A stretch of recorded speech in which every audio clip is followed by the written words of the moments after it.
नमस्कार, स्वागत है आप सभी का। मैं हूं सौरभ शर्मा और आप देख रहे हैं किस्सा कुर्सी का। आज शुरुआत हम उस खबर से करने जा रहे हैं जिसका इंतजार आंदोलन कर रहे पहलवानों और विपक्ष के नेताओं से लेकर पूरे देश को था। नाबालिग रेसलर के यौन शोषण के आरोपों में उस केस में आज दिल्ली पुलिस ने अपनी फाइनल रिपोर्ट कोर्ट में दाखिल कर दी है। इसे कैंसिलेशन रिपोर्ट भी माना जा रहा है। इस रिपोर्ट में बृजभूषण शरण सिंह को बहुत बड़ी राहत मिली है। दिल्ली पुलिस की रिपोर्ट में कहा गया है कि पॉक्सो एक्ट के तहत बृजभूषण के खिलाफ कोई मुकदमा नहीं है, कोई सबूत भी नहीं है और पुलिस ने अपनी रिपोर्ट में नाबालिग पहलवान और उसके पिता के बदले हुए बयानों को आधार बनाया है और पॉक्सो केस बंद करने की अर्जी दी है। कैंसिलेशन रिपोर्ट दाखिल की है आज पटियाला हाउस कोर्ट में। यानी यौन शोषण के इस बड़े मुकदमे में जिसमें उनकी तुरंत गिरफ्तारी की मांग की जा रही थी, पॉक्सो एक्ट में एक नाबालिग रेसलर के साथ यौन उत्पीड़न करने के आरोप में, अब वो मुकदमा खत्म हो रहा है और पुलिस ने ये अर्जी कोर्ट में लगा दी है दिल्ली के पटियाला हाउस कोर्ट में और कहा है कि विक्टिम और साथ ही उसके जो पिता हैं, जो कंप्लेनेंट थे, उन दोनों के बदले हुए बयान के आधार पर अब यह केस बंद कर दिया जाए। तो यह बड़ी खबर है और बृजभूषण शरण सिंह के लिए सबसे बड़ी राहत भी, क्योंकि इसी केस को इस एक्ट के हवाला देकर यह कहा जा रहा था कि अब तक क्यों गिरफ्तार नहीं हुए हैं बृजभूषण शरण सिंह। तो फिर आपको हम बता देते हैं कि अभी तक क्या हुआ है। पॉक्सो मामले में फाइनल रिपोर्ट, वकील के शब्द हैं फाइनल रिपोर्ट। कानूनी भाषा में फाइनल रिपोर्ट का मतलब ये होता है कि मुकदमा बंद, जांच बंद। और जो दिल्ली पुलिस के वरिष्ठ अधिकारी हैं उन्होंने ये कहा कि हमने कैंसिलेशन रिपोर्ट जो है वो दाखिल की है। आगे उन्होंने विस्तार से ये बताया कि इसका आधार है जो विक्टिम है और जो उनके पिता कंप्लेनेंट हैं, उन दोनों ने जो अपने बयान बदले हैं उसके आधार पर हमने ये कैंसिलेशन रिपोर्ट लगाई है। मतलब साफ है, इस मामले में बृजभूषण शरण सिंह के खिलाफ अब आगे कोई जांच नहीं होगी, कोई प्रमाण नहीं है। अब तो शिकायत भी वापस ली जा चुकी है। मतलब पॉक्सो का केस हट जाएगा। इस केस के ऊपर उनके ऊपर जो गिरफ्तारी की तलवार लटक रही थी अब वो हट चुकी है। तो ये सबसे बड़ी खबर है बृजभूषण शरण सिंह के ऊपर लगे आरोपों में। अब जो बाकी पहलवान हैं, 6 ऐसे रेसलर्स थे जिन्होंने यौन शोषण के और आरोप लगाए थे बृजभूषण शरण सिंह के ऊपर, ये सभी बालिग थे। तो वो उस मामले में आज चार्जशीट जो है वो फाइल हुई है। दिखाइए अगला ग्राफिक दिखाइए। बृजभूषण केस की आज दरअसल 2 बड़ी खबरें हैं। जैसा हमने आपको बताया, पटियाला हाउस कोर्ट में तो नाबालिग के मामले में पॉक्सो एक्ट जो है वो हट गया, ये मुकदमा मानिए बंद हो गया। हालांकि पॉक्सो कोर्ट में 4 जुलाई को इसकी अगली सुनवाई होगी। राउज एवेन्यू कोर्ट के अंदर आज 1000 पन्ने की चार्जशीट दाखिल की गई है जो बाकी बालिग 6 पहलवान हैं उनकी शिकायत के आधार पर। और उसमें जो धाराएं लगी हैं 354, 354A, 354D, इनमें अधिकतम 5 साल तक की सजा का प्रावधान है। यानी अधिकतम जो भी मामला बनता है बृजभूषण शरण सिंह के खिलाफ, उसमें सजा 5 साल तक की होती है अगर दोष सिद्ध हो जाए। अब वो चार्जशीट लगा दी गई है। इसमें 22 जून को अगली सुनवाई होगी। आपको सुनाते हैं जो वकील थे, सरकारी वकील थे, उन्होंने आज ये रिपोर्ट पेश करने के बाद कोर्ट में मीडिया से क्या कहा। फाइनल रिपोर्ट कोर्ट में फाइल करी है क्योंकि मामला पॉक्सो 1 से है। इस वजह से जज साहब ने पॉक्सो के कोर्ट में के लिए 4 तारीख के लिए फिक्स कर दिया। We have filed the cancellation report before the Patiala house court that has been ordered to be placed before the special judge on 4th of July. Here in this very Rouse Avenue court we have filed the charge sheet and the charge sheet will be now placed before learned CMM Rouse Avenue for further procedure. Sir, जो cancellation report आपने file की है, क्या उसमें आगे prosecute करने लायक साक्ष्य police को नहीं मिले हैं, इसलिए हमने चार्ज शीट नहीं फाइल। कोई सबूत नहीं थे, प्रमाण नहीं थे पॉक्सो के मामले में, सरकारी वकील साफ बता रहे हैं। अब जो दिल्ली पुलिस के अधिकारी हैं, जो पीआरओ हैं, वो उन्होंने क्या बताया है इस पूरे मामले पर, देखिए।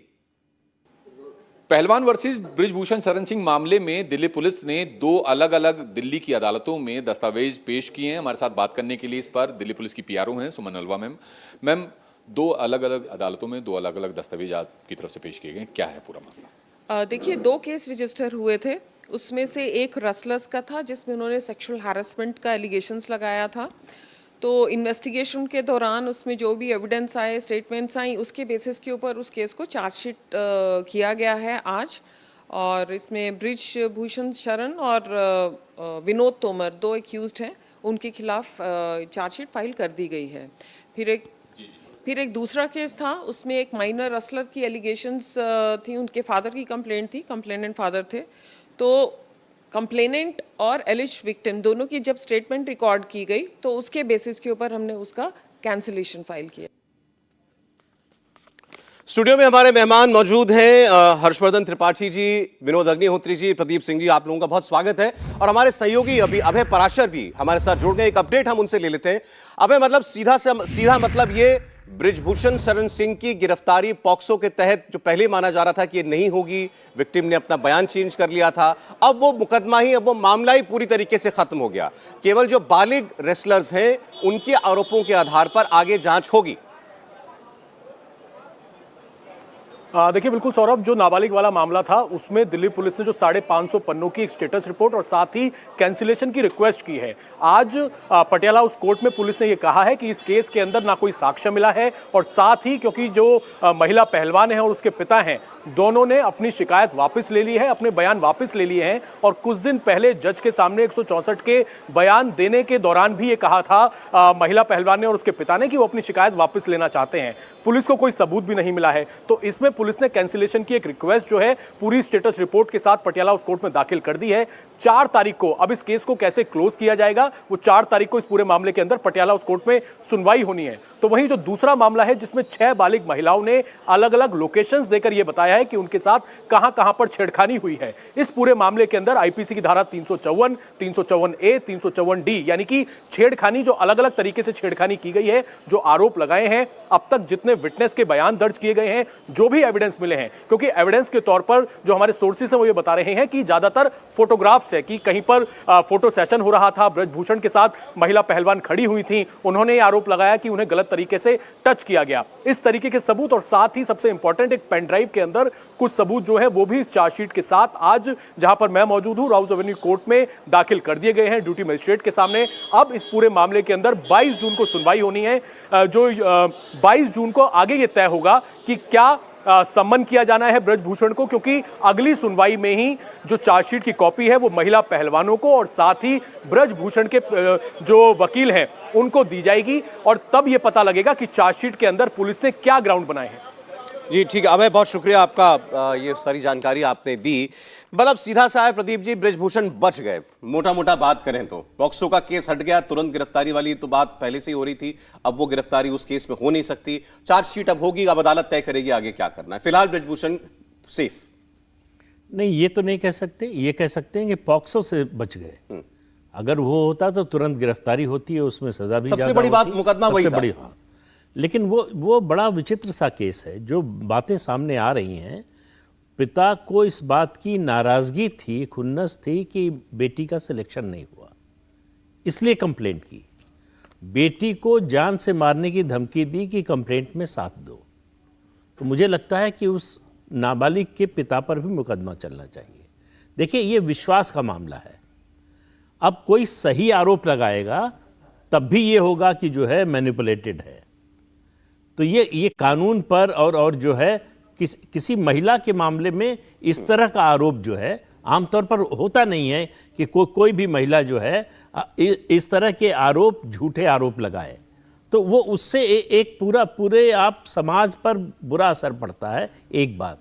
दूसरा, मुश्किल जो हो रही है पुलिस को होगी कि अलग अलग देशों में ये घटनाएं बताई जा रही हैं, उन देशों के फेडरेशन से जो है दिल्ली पुलिस ने सहयोग मांगा है, किसी ने सहयोग किया नहीं। उस समय का कोई वीडियो फुटेज है नहीं, जो है फोटोग्राफ्स हैं। तो ये केस सही है या गलत है ये तो अलग बात है, सबूत मिलना, जुटाना बड़ा मुश्किल है। क्योंकि समय इतना गुजर चुका है इसलिए और ज्यादा मुश्किल है। तो इसलिए बृजभूषण शरण सिंह के बचने के बहुत से रास्ते निकल आए हैं। लेकिन ये अगर अब देखिए, कई चीजें होती हैं पब्लिक परसेप्शन पर। पब्लिक परसेप्शन में बृजभूषण शरण सिंह दोषी हैं, कानून की नजर में होंगे कि नहीं वो बात की बात है। तो ये और जब ऐसा होता है तो ये लगता है कि न्याय नहीं हुआ। लेकिन अदालत की मजबूरी ये है कि वो फैसला तो जो सबूत आएगा सामने उसी के आधार पर दे सकती है। तो इसलिए जो है अब ये मामला बनेगा पॉलिटिकल। नहीं, वो बात आपकी ठीक है, आते हैं उस पर। अब पहले तो जैसा आपने कहा कि वो जो नाबालिग पहलवान थी जिसने शिकायत की पॉक्सो के अंदर, उसे पिता को कम से कम सामने आना चाहिए और अब जाकर पूरे मामले पर सफाई देनी चाहिए कि हुआ क्या था, क्यों उसने ये काम किया, कंप्लेंट पूरी झूठी थी, क्या था, सब कुछ अब पब्लिक डोमेन में लाना चाहिए, वरना पुलिस को कोई कार्रवाई करनी चाहिए। दूसरी बात, अब जो बालिग पहलवानों के आरोप हैं उनकी बिना पर चार्जशीट फाइल हो गई, यानी मुकदमा चलेगा, सरकारी वकील जो है जरह करेंगे। अब बृजभूषण शरण सिंह के लिए आज का दिन आप राहत का मानते हैं या चार्जशीट हुई है, अब मुकदमा आगे चलेगा, तो मतलब अभी मामला चलने वाला है आगे? नहीं, मुकदमे तो बृजभूषण शरण सिंह के ऊपर कई है, तो एक और हो गया, इसलिए मुकदमों की उनको चिंता नहीं है। जैसा प्रदीप जी कह रहे थे, जिस तरह की उसमें तकनीकी दिक्कतें हैं पुलिस के सामने जांच में, तो कई जितने मुकदमे उसमें एक मुकदमा और जुड़ गया, मुकदमा तो लड़ते रहेंगे। इसमें मूल सवाल ये है, जो एक सवाल प्रदीप जी ने उठाया, बिल्कुल सही उठाया, कि लड़की के पिता या लड़की के घर वाले किन परिस्थितियों में उन्होंने मुकदमा दर्ज कराया। अब इस पर उन पर भी कार्रवाई होनी चाहिए। भाई ये झूठा मुकदमा अगर आपने दर्ज कराया था, जैसा कि आप कह रहे हैं ऐसा कुछ नहीं हुआ, तो ऐसा क्यों दर्ज कराया, नंबर एक। दूसरा एक सवाल ये है, क्या यदि किसी सामान्य व्यक्ति के खिलाफ कोई पॉस्को का केस दर्ज होता है, क्या उसको भी इतनी ही राहत मिलेगी कि उसकी गिरफ्तारी ना हो और उसको समय मिल जाए कि जो कंप्लेनेंट है उनके परिवार से संपर्क करके बात करके और उसको उनको समझा बुझा के जो भी हो, अगर क्या इतनी राहत किसी दूसरे व्यक्ति को भी मिलेगी जितनी बृजभूषण शरण सिंह को मिली है इस मामले में? ये भी सवाल पब्लिक डोमेन में चलेगा। ये तो उस दिन से उठ रहा है सवाल, जिस दिन से कंप्लेंट, तो वही जो दिखा कि मामला अब पब्लिक परसेप्शन का जो है उसमें बृजभूषण शरण सिंह आरोपों के कटघरे में हैं, रहेंगे। अदालत से जो भी स्थिति हो, मुकदमा तो वो लड़ते रहेंगे, उसमें तो वकील लड़ेंगे, उनके लोग लड़ेंगे। अभी आज ही खबर है कि लखनऊ और उसके आसपास में किसी ने भी उनके खिलाफ गवाही नहीं दी है। आमतौर पर जब किसी पर आरोप लगता है, किसी प्रभावशाली व्यक्ति पर, तो पहली मांग ये होती है कि इनकी गिरफ्तारी हो, इनको पद से हटाया जाए ताकि सबूतों को प्रभावित न कर सकें।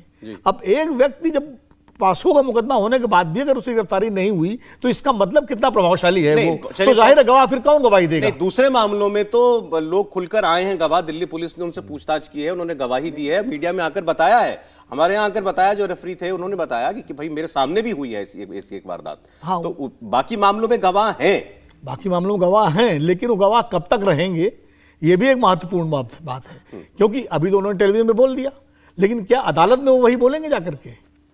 तो आपको लगता है कहीं ना कहीं बड़ी लॉन्ग रोप दी गई? बिल्कुल बृजभूषण शरण सिंह, बिल्कुल लॉन्ग। अच्छा, ये बात जो है आज एक सुप्रीम कोर्ट के पूर्व जस्टिस मदन लोकुर साहब, उन्होंने भी उठाई है। उन्होंने तो बहरहाल टिप्पणी की है सुप्रीम कोर्ट के ऊपर। उन्होंने कहा कि सुप्रीम कोर्ट को ये मामला अपने ये पूरी जांच जो है मॉनिटर करनी चाहिए थी, और उन्होंने दिल्ली पुलिस को बड़े हल्के में छोड़ दिया, ये कह करके कि एफआईआर दर्ज कर लो। उनको दिल्ली पुलिस के ऊपर सख्ती करनी चाहिए थी, मॉनिटर्ड जांच होनी चाहिए थी। फिर वो ये भी आगे कह रहे हैं कि अगर इसी तरीके से दिल्ली पुलिस को जांच करनी है कि 100 गवाह हैं, हमें 100 लोगों से पूछताछ करनी है। यौन शोषण के अपराध कोई भीड़ में नहीं होते, कोई 100 लोगों के बीच में इकट्ठा करके नहीं कोई करेगा। हाँ, कैमरे के सामने नहीं होते, इसलिए वो कह रहे हैं कि ऐसा ही करना है तो जांच बंद कर दो। नहीं, मुझे लगता है कि इस बेहद संवेदनशील मसले में दिल्ली पुलिस की तरफ से, पहलवानों की तरफ से बहुत ही गैर जिम्मेदाराना रवैया अपनाया गया है। आप सोचिए कि पॉक्सो क्यों बनाया गया? वो इसीलिए बनाया गया कि कोई भी अगर नाबालिग बच्ची को बुरी निगाह से देखने की सोचे भी तो उसको डर लगे कि कानून कैसे काम करेगा। लेकिन यहां सोचिए मजाक बन जाता है। बृजभूषण शरण मुस्कुराते हुए क्या क्या बोलते हुए जाते हैं। अब चूंकि नाबालिग उस लड़की के पिता ने खुद ही केस वापस ले लिया, तो हम तो कह नहीं सकते कि बृजभूषण शरण उसमें दोषी हैं। हम तो यही कहेंगे कि उसके पिता का ये दोष है कि वो गुस्से में आकर जाके करता है। और प्रदीप जी ने जो कहा वो बिल्कुल मैं सहमत हूं कि तुरंत मामला दर्ज होना चाहिए। लेकिन यहां इससे थोड़ा सा पीछे हम चलें। जब पहलवान इस मसले को लेकर आए, शुरुआती मांग क्या थी उनकी? शुरुआती मांग यही थी कि रेसलिंग फेडरेशन ऑफ इंडिया के अध्यक्ष पद से बृजभूषण को हटा दिया जाए। बरसों से बैठे हुए तो कुंडली मार के, जाने कितने ऐसे फेडरेशन हैं जिसपे कुंडली मार के नेताजी लोग बैठे हुए हैं और उस पे वो कहते हैं कि और कोई इसको चला नहीं सकता, वो चलाते हैं, दुनिया भर के आरोप लगते हैं। तो यानी एक खेल संघ को दुरुस्त करने का मसला। तो फिर उसके बाद मामला क्या आता है? मामला आता है कि ये यौन शोषण करते थे, यौन उत्पीड़न करते थे, और उस यौन उत्पीड़न में रेफरी से लेकर, मेल से लेकर फीमेल, सारे रेफरी, सारे रेसलर, सारे कोच सब शामिल होते हैं। फिर आता है कि नहीं, सब के अलावा एक नाबालिग लड़की के साथ भी इन्होंने ये किया है। और तब जाकर देश में गुस्सा बहुत ज्यादा बढ़ता है और कहा जाता है कि ऐसे व्यक्ति को कैसे सरकार अपने साथ रख सकती है, यानी सांसद भी है तो उसके खिलाफ कार्रवाई क्यों नहीं रही। अब इस पूरे मामले को जब हम देखते हैं तो लगता है क्या दोबारा कोई भरोसा करेगा? क्या इस तरह की चर्चा होगी तो हम टीवी की बहस में कभी कह पाएंगे क्या? और जो सबसे गंभीर मामला है कि जब उस वक्त की जो स्पोर्ट्स कमेटी बनी थी जिसमें एमसी मैरी कॉम थी, पीटी उषा थी, उस कमेटी की रिपोर्ट आने के पहले हंगामा क्यों किया गया?